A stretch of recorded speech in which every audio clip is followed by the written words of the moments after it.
Special shout out to Jason Scott Ferguson for his fan art submission.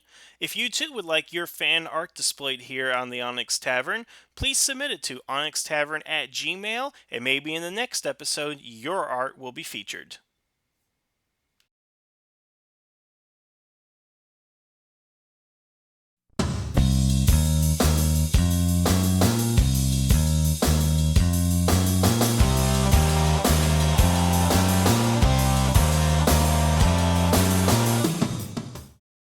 Greetings and konnichiwa, and welcome to the Onyx Tavern. I'm your host, Rick the Barkeep, bringing you episode 207 here at the Tavern, where tonight we're going to talk about Sentai Epilogue movies.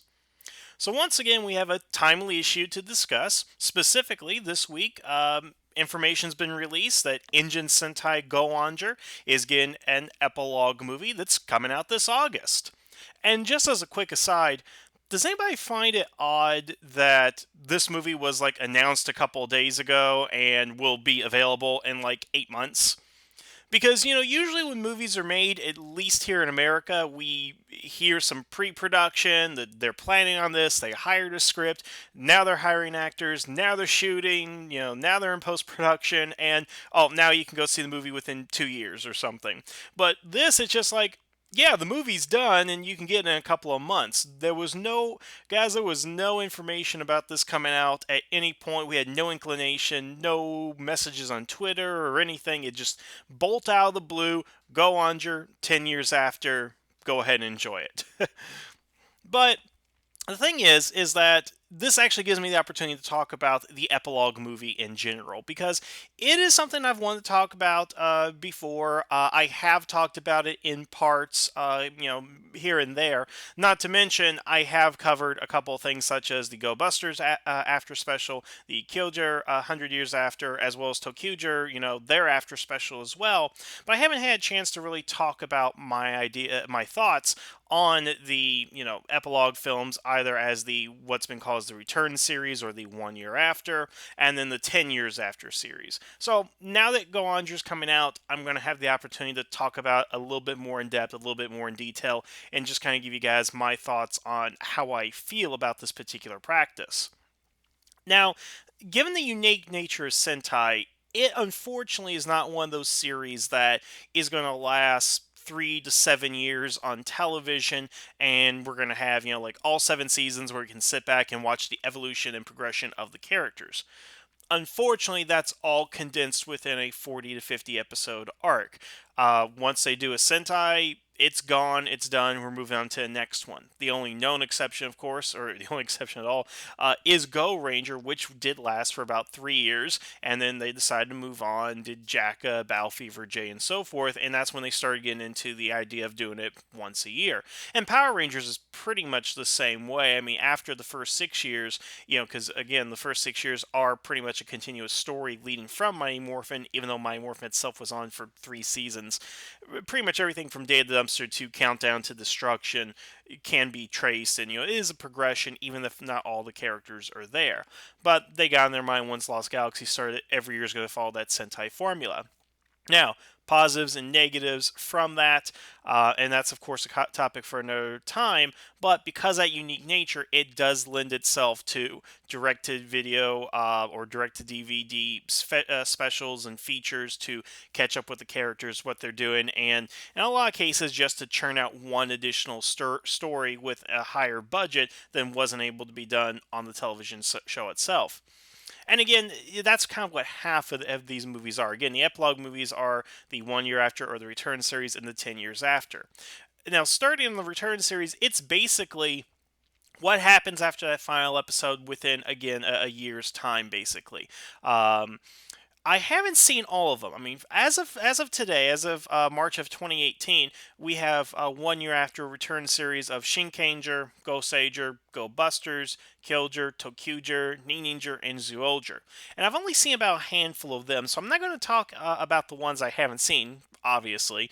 But I do want to talk about the ones I have seen before because, the thing that bothers me about this is that usually a 1 year after story, I would say, is something you would go ahead and cover within the crossover. Because again, if we go by the continuity, it's typically going to be whatever series came out in 2002.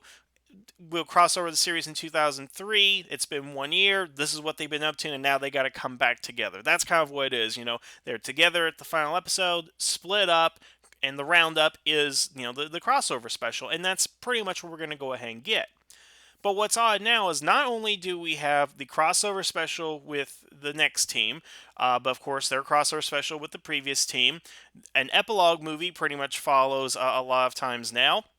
And of course, then we have the mid-season movie, and of course now it's going to be the 10 years after. So basically, you're thinking about maybe 5 to 6 movies for a particular series that again only lasts for about 50 episodes. So it's a unique format, and I guess this is an idea to take forward when you can't do all the things you would do in the crossover special. Because when you look at Sentai crossovers, it really is about what the particular team is doing and how the other characters are kind of wrangled up into the action. Most of the time. That's not always true, but it does have a heavier focus on the team that they are, or the current team, as less so than the previous team. That's at least how I go ahead and view it. So, but this is an opportunity to take that team that's being rounded up, that have already had their adventures, and give them a new one to go ahead and work off on. But frankly, the adventures that they've had really haven't been that stellar, and it really makes me wonder why a lot of these stories are being told. And again, in the 1 year after format. And I do have a problem with the 1 year after format in terms of Power Rangers. I'm going to cite a specific example here because this kind of really irked me back in the day. It still irks me now, and it does kind of color my judgment on the what happens 1 year later kind of thing. So for those of you who recall from Power Rangers SPD, we did get a crossover, 2 of them in fact, with the Dino Thunder Rangers.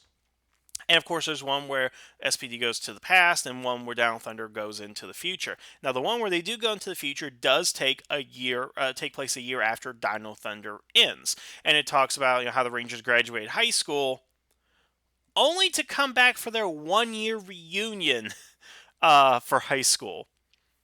Now, forgive me here, and maybe this is a New Zealand thing, or maybe this is something that some people have dealt with, but I have never heard of a 1 year high school reunion. I mean, my understanding of the high school reunion is that you split up, you're gone for a decade or 2 or more, and then you want to come back to see, hey, what everybody's been up to because you left. It's been a very long time since you've seen each other, and then you come back together. And yes, a year is a long time, relatively speaking, but I'm going to be honest, from the time that I left high school to the year after, I hadn't accomplished much. And there aren't many of us that do accomplish much within 1 year of graduating high school. So it was just so contrived to me that they would do that for Down Thunder. That's the only way we could get them in here. That we have to do a year after they graduate to get them back in the high school for no apparent reason. It just can't be, oh, it's a year later and they're off doing whatever, or they come back together for the threat, or something like that. No, they have to come back for a high school reunion. And again, that's what soured me to it, is the fact that it is contrived in a way, and I'm not saying any of these are contrived, but it seems that way, that you tell your complete story, and it's only 1 year later that they get back into the fray with some new adventure that they have to get into. Now, the way that the 3 I'm going to discuss, or the 4 we're going to go ahead and discuss, are a little bit different in that regard. But it's just one of those things that kind of irks me, and I really think that if you're going to do these what happened later things, there should be a little bit more time in between, which I do think the 10 year after is a good method to get into, but I want to talk more about that when we get to that section. And let me clarify, because I did say this wrong. The only year after or return series that I've seen are Go Busters, Kyojo, Tokyuger, and Ninja. I don't think I pointed Ninja there earlier. But again, each of these are kind of unique in that they do have different stories to tell, but I'm not even sure if those stories are kind of worth telling. For example, for Go Buster, we have Tokame Sentai Go Buster Returns versus the Boltsu Sentai Go Busters. And if you don't recall that particular film, it's simply the Go Busters, are in a battle with a monster. They lose. They die. Cheetah Nick goes to heaven. He wishes that the event that turned them all into Go Busters had never happened, that their parents had not perished, that the base didn't go to the alternate dimension, yada, yada, yada. And turns out that, well, just because that didn't happen doesn't mean that they're not going to be Go Busters. They still become Go Busters, but a different kind of Go Busters. Not based on the spy thing, but based on animals. And so basically, what we get in the movie is an alternate Sentai series where we kind of skip ahead in plot points. So, like the introduction of the new Ranger, of the Sixth Ranger, the death of that Ranger, an extra ally, a twist and a reveal. And then finally, we get to the end where they end up fighting the same monster as in the previous timeline. They lose. Nick goes again to heaven and appeals to God, because this is interesting because it indicates that God does exist in Sentai and he is real, so that's fun. And it basically ends with the two teams joining together to fight this monster together. Now that is a unique story to be told, but it doesn't even take place a year after. It kind of takes place within the middle of the series, if I remember the continuity right, or at least towards the latter half of it. And I just kind of find it odd as a return special, seeing as they don't really go anywhere. It's actually within the context of the series.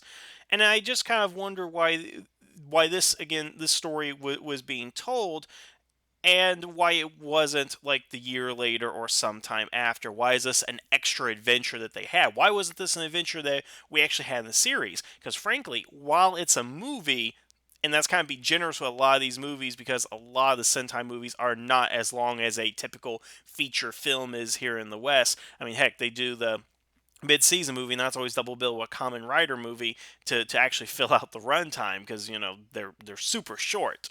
But these are a little bit longer, of course. I just don't understand why this couldn't actually be part of the series, because I tell you, having an alternate reality thing to shake up the status quo would be a lot better than those Messiah cards. I'll tell you that right now. But I do just want to go Killjoy Returns, because they do 100 years after. And the 100 years after basically has none of our main characters except for the Green Ranger, who's like 117 years old at that point, and it's their descendants who take up the mantle of being the new Rangers for the Return of the Boss.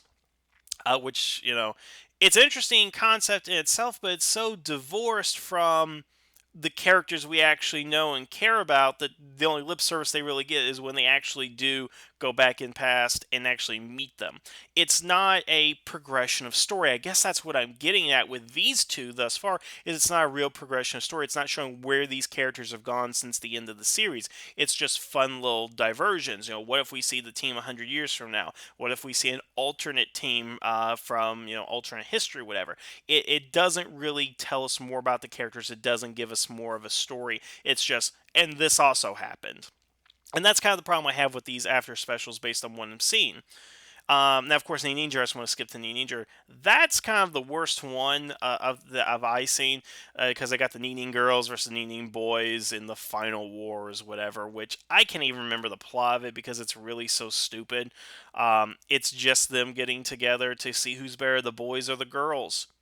That's the whole story. It's not really that interesting. And yes, they have resurrection of one of the villains, and this does take place a year after the events of the series had ended. But there's nothing significant to that. There isn't any noticeable difference. They're still the same people they were at the end, and nothing new has happened. Nothing's new's changed. What I'm kind of thinking in this regard is that if you're going to do a year after special, what has changed to bring them all together? They just come together for to have a contest. I mean, I don't know. There seems to be something lacking. There needs to be something more from these stories than what we're getting, than just fun divergence. And the only interesting thing we did get from the Final Wars from the Ninja was the introduction of the Green Ranger, but that's not as interesting as the concept should have been. But I've already discussed that in length in a previous video, as well as Kyuger and so forth. Now, of course, the most interesting of these is the ToQger Returns, which is a return special that I do like. It does make sense. And this is kind of the way I think that they should be looking at in terms of story. Because, as you'll recall, the ToQger are children, and they have adult bodies throughout the main series, and they go back to being children, and they lead their lives. we catch up with them, 10, 15 years later from the end of the series, where they have actually grown into their adult personas, um, which I know is kind of confusing, and it really is. And then, of course, they've lost imagination. They can't get on the train anymore. They can't see their allies and the villains and whatever. And then they're roped back into the fray, via time travel and stuff, where they essentially have to regain their imagination back. And that's an interesting story to tell because you've ended the series, it's on a hopeful note, you come back, turns out things didn't turn out the way that we had hoped. They're no longer the fun characters we know, but they are embittered and jaded, and it's cynical, and it's just life is bleak. And then they gotta come back, be Tokuger again, to relearn the lessons that they had with imagination, that they've actually grown up, they've become like grown-ups, and now we need to get them back to what they're supposed to be with the Tokugers. And I find that story, I think I might have been a little too harsh on my original criticism of the film, but it's a story that facilitates them coming back and getting together. Something significant has happened, something has changed with them. And I really like that. I think it's a great idea. And those are things that we need to see with the characters. Those are what we need to be seeing in these return series, not just some fun team up or alternate reality hopping or anything like that. What were you going to do with the change of the characters? And I think that is unique to Tokuger. Because again of the nature of where the series was and how it has been one of the more lighter Sentai shows, and it kind of needed to have a little of that darkness put in there to where you know, this is the reality of it, that they're going to grow up to be just like the adults, no matter how special they are to see the rainbow line, that they can lose it if they're not careful, and that's what they did. So I think that was a good story. Again, a little too harsh on my original critique, but it facilitated a returns moment, and I did like that. Now again, we also have the 10 years after. Now, 10 years after, as of this date, again, with the release of the Go-Onger movie, we've only had three: Hurricaneger, Ranger, Go-Onger. And I haven't seen any of them. Obviously, one hasn't been released in the previous two. Again, I'm not going to go ahead and watch those until I see the entire series, because I don't see the point in watching the team up movie after they've been away for 10 years if I don't know anything about those characters. Because it's starting backwards. Like, you ever thought about watching a series in reverse order? Like watching the first season of Jessica Jones, watch like the last episode first, and then the second to last episode second, and all that? That's kind of what this would feel like. It's like I already know who the characters are, I know what they've learned throughout the series, and all this, and what's the point? If you guys do that, that's fine. I just don't see the reason of learning what happens to him 10 years later if I hadn't seen him before. And I've seen Go-Onger, so when this movie comes out, as soon as it's subbed, I will be watching it. And I did like Go-Onger. I thought it was a good series. And as far as having a 10 years after story, I am curious on where they're going to go ahead and take it, because I didn't see much of a place to take it at that point.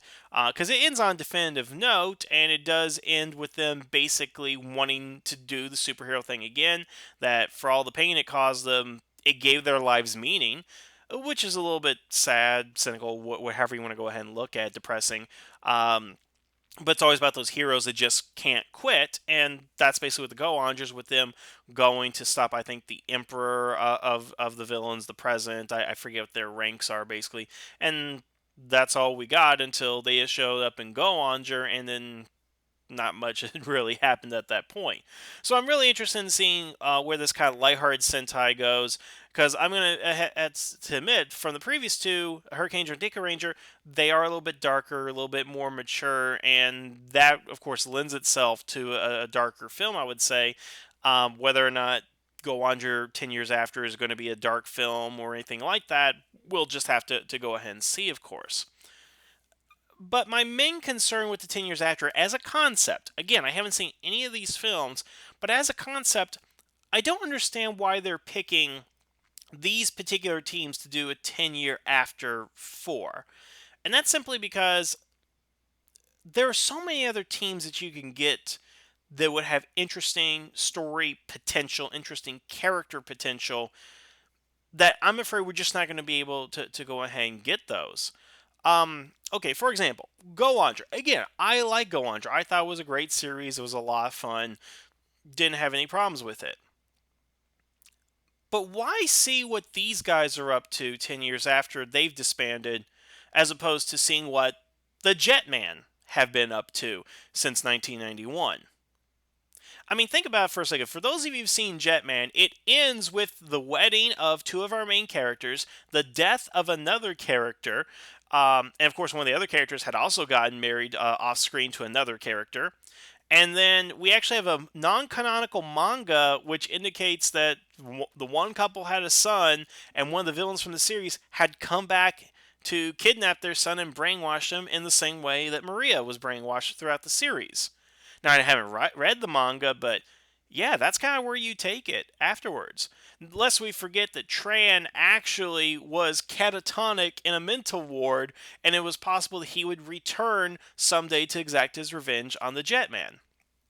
Why isn't that a story that we're getting? Why are we not getting the return of Tran?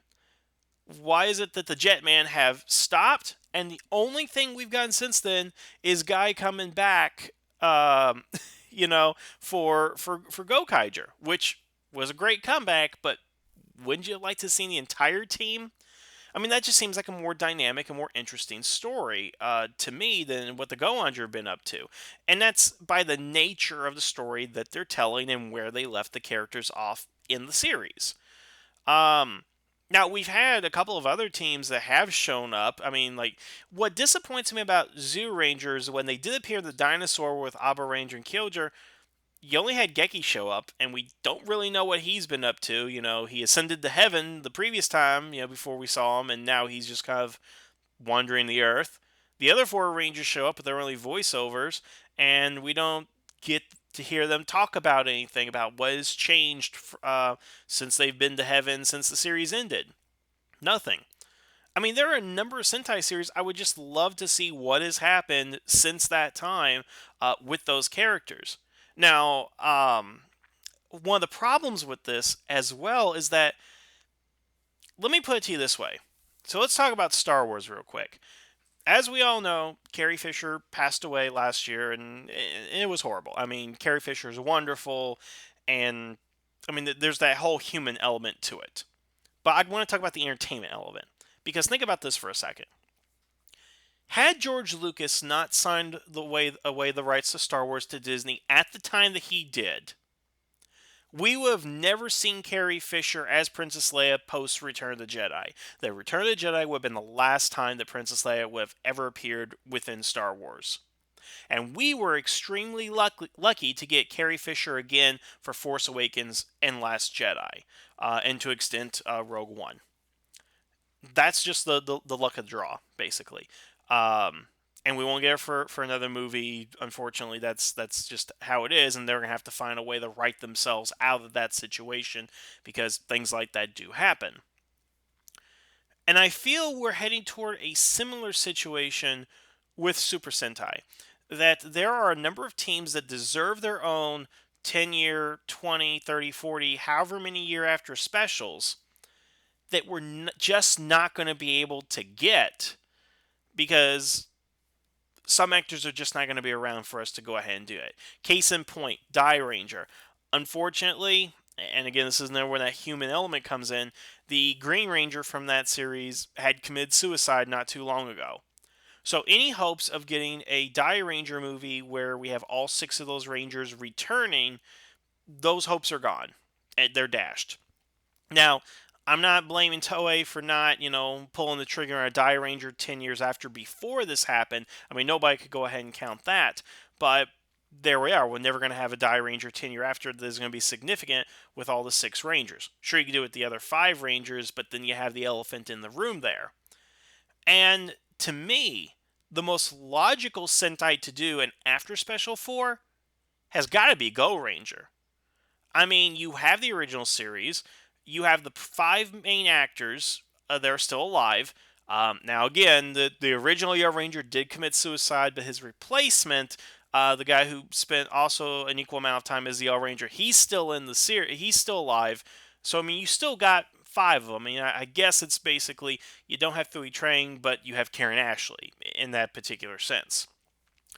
And you can totally do the movie now. There are some of them that are still in the acting, some of them that are not. But you throw enough money their way, they'd be willing to go ahead and come back for it.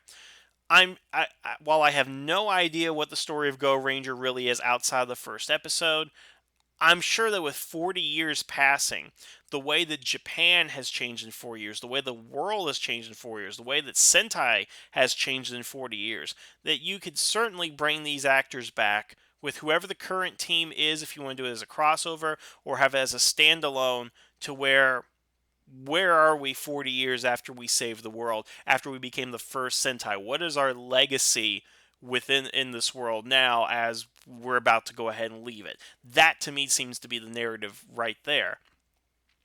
And I would love to see that. Again, I've never seen a single episode of Go Ranger before, but I love the idea of 40 years after. Let's translate this into Power Rangers real quick. Let's say, for the sake of our argument, they're going to do a 10, 20 years after special for Power Rangers. And they say, all right, we're going to go ahead and do this. Let's do Dino Thunder.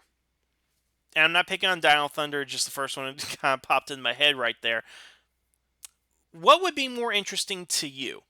A 10 years after for Dino Thunder to see what Kira, Ethan, Connor, Trent, and Tommy have all been up to, what Randall's been up to, what, Mercer's been up to. Would that be interesting? Or what has Jason, Zach, Billy, Kimberly, Trini, and Tommy been up to in the 20, excuse me, in the 25 years since the series first began? How would they view their legacy? What are those characters up to? Is Zach still in Switzerland for a peace conference? How does he feel about not being the main Black Ranger anymore? That title has now been taken over by Adam. Kimberly and Tommy's relationship, because yeah, we don't know what their relationship status has been, and canonically, and I know you guys hate this, canonically, Kat and Tommy are going to get married sometime in the future. And again, Billy, what's he been up to on Aquitar? What's Jason been doing since Forever Red? And of course, Tommy, is he doing hexagon related stuff? Is he doing paleontology? What the hell is he up to? And of course, then the elephant in the room, Trini, and we've talked about that in length before as well. To me, because of the characters you had in Mighty Morphin and the actors, that's far more interesting than any other 10 year after, 20 year after special you could do for Power Rangers. Is that you have to do the Mighty Morphin because that's where the most story possibilities are. And let me make this clear as well. It's not just about getting the characters back, because you can say, oh, they can just recast the actor, actress, whatever, don't have to worry about it. It's more so about getting the actors back together to get the chemistry and the dynamics between them. I mean, what does David Yost's Billy have to say to Walter Jones's Zach after 25 years? How has their relationship grown since Mighty Morphin? That's something I would like to go ahead and know. I'm not particularly concerned with what Ethan is doing with his computer stuff that leads into the events of how half the tech for SPD has been developed by Ethan in the past. That's not stuff I'm particularly interested in. Now, am I interested in what Ethan's relationship is to Connor nowadays? Oh, certainly, I'd be interested in that. But there was never that much interesting story between them as there is, say, Jason, Tommy, Kimberly and Tommy, Trini and Billy, Zach and Jason. Again, there's just so many different story possibilities that you have there. And again, going back to Sentai, which is our main focus here, there are so many other interesting stories that you can go ahead and tell that I don't know why they're doing this. Now, some people have offered this, and this is in a different context. This is not in relation to the epilogue movies, but it's an interesting way to kind of view it.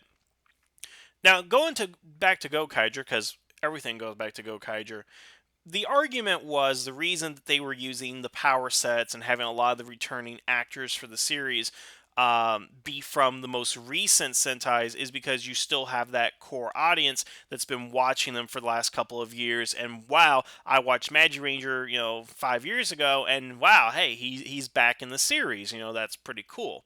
That you wouldn't have that many fans that be watching Go-Kaiger and be interested in the character from Live Man showing up that much, or they wouldn't be interested in whatever mecha he brings along for his Ranger key set, things like that. That they were focused towards the more recent generation of fans of the series, and not particularly interested in what the older fans were up to.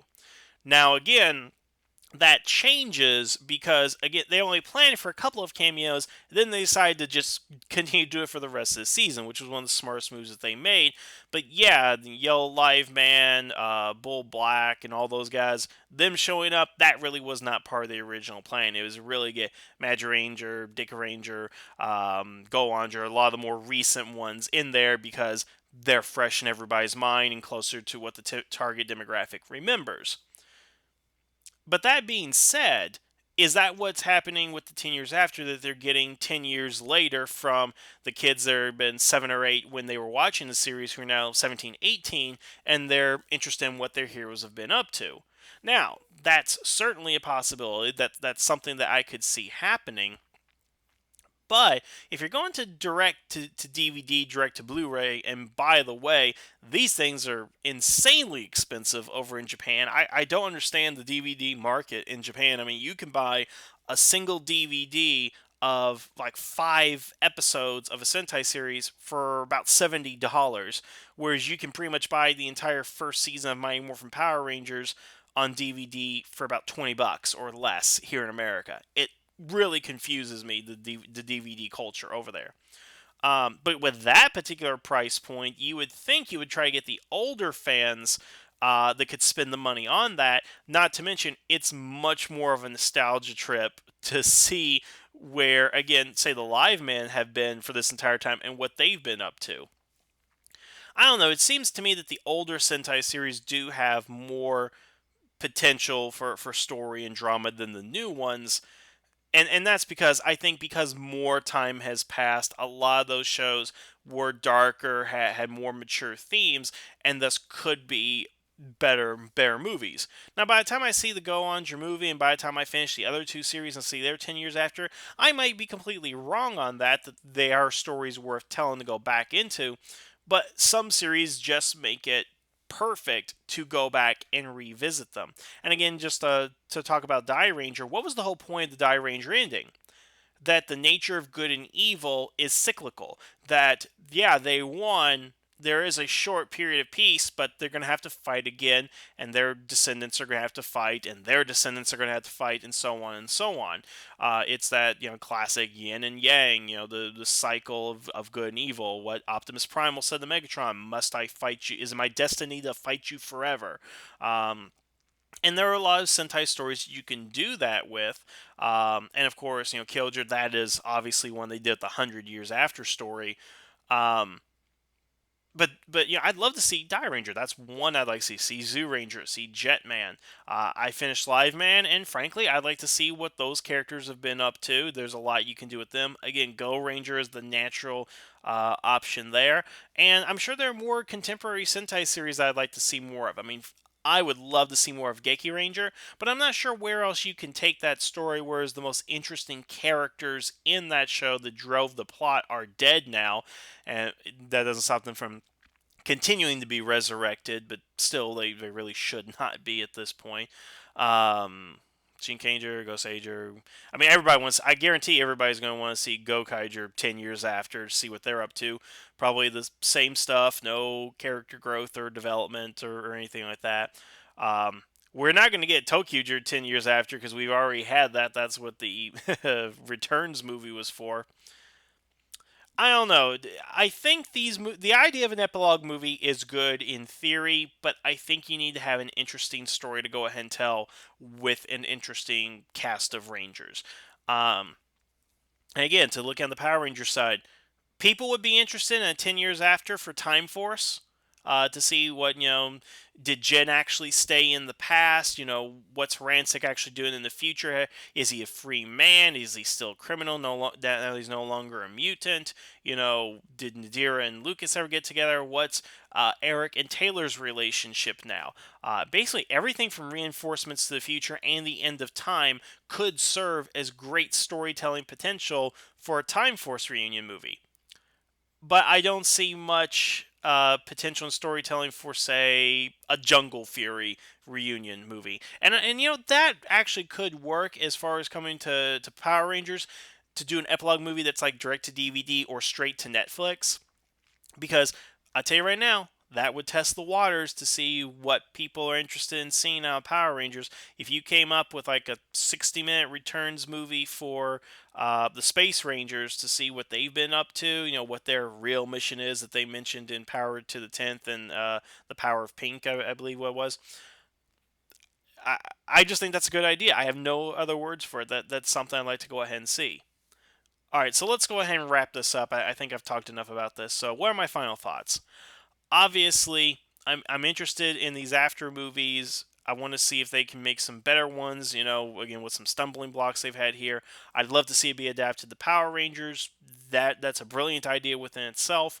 And I just hope that whatever we get next for return movies like, oh, real quick, Zoologia returns.